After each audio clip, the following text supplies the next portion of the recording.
ভাইরে ভাই, Pakistan cricket team যখন বাংলাদেশে আসে তখন কি তারা ক্রিকেট খেলতে আসে নাকি তেলের খনি নিয়ে আসে সেটা বোঝা বড় মুশকিল। প্লেন থেকে পা নামার পর থেকে শুরু হয় তাদের অপারেশন তেলবাজি। এয়ারপোর্টে নামার পরে দেখবেন এমন একখান হাসি দেবে যেন 15 বছর পর হারানো নানার বাড়ি বেড়াতে আসছে। ইন্টারভিউতে মাইক্রোফোন সামনে পেলেই শুরু হয়ে যায় তাদের তেলবাজি। বাংলাদেশি ভাইরা আমাদের কলিজার টুকরা। ঢাকার জ্যামও আমাদের কাছে সুইজারল্যান্ডের পাহাড়ের মতো লাগে। মানে ভাই, পাম দিতে দিতে তারা টায়ার ফাটিয়ে ফেলার অবস্থা করে ফেলে। আসলে পাকিস্তান তো এখন শুধু ক্রিকেট খেলে না, মনে হয় তেলের ডিলার। তারা জানে এই দেশের মানুষ একটু আবেগপ্রবণ, তাই মাঠে নামার আগে থেকেই তারা শুরু করে ইমোশনাল ব্ল্যাকমেল।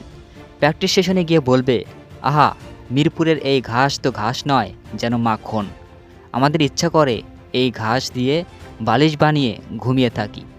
এমনকি বাউন্ডারি লাইনে ফিল্ডিং করার সময় যদি গ্যালারি থেকে কেউ গালিও দেয়, তারা এমনভাবে হাত নাড়ে যেন কেউ তাদের বিরিয়ানি খাওয়ার দাওয়াত দিচ্ছে।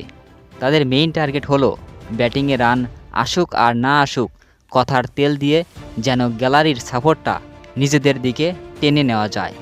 মজার ব্যাপার হলো তাদের এই তেল কিন্তু রিফাইন করা হাই কোয়ালিটি তেল।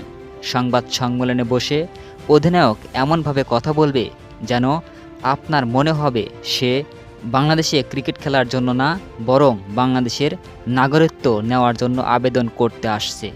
তারা ইলিশ মাছের গুণগান গায় কিন্তু কাচ্চি বিরিয়ানির প্রেমে পড়ে। এমনকি রাস্তার মোড়ের চা খেয়েও এমন রিয়াকশন দেয় যেন অমৃত পান করলো। তাদের এই তেলের ঠেলায় আসল খনিজ তেলের দামও হয়তো অনেক কমে যেতে পারে। আসল কথা হলো তারা জানে বাংলাদেশে একবার মানুষের মন জয় করতে পারলে 7 খুন মাপ। তাই ব্যাটে বলে ধার থাকুক আর না থাকুক, মুখে তেলের ধার কিন্তু ঠিকই থাকে। তো ভাই, পাকিস্তান টিমকে বলছি, তেল তো অনেক দিলেন, এবার একটু ক্রিকেটটাও খেলেন।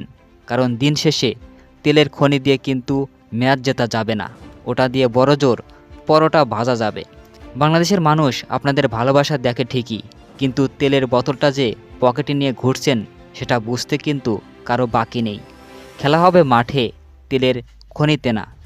পাকিস্তানের এই তেলের ঠেলায় হয়তো এবারও মাঠে দেখা যাবে বাংলাদেশি দর্শক হয়ে পাকিস্তানকে সাপোর্ট করতেছে।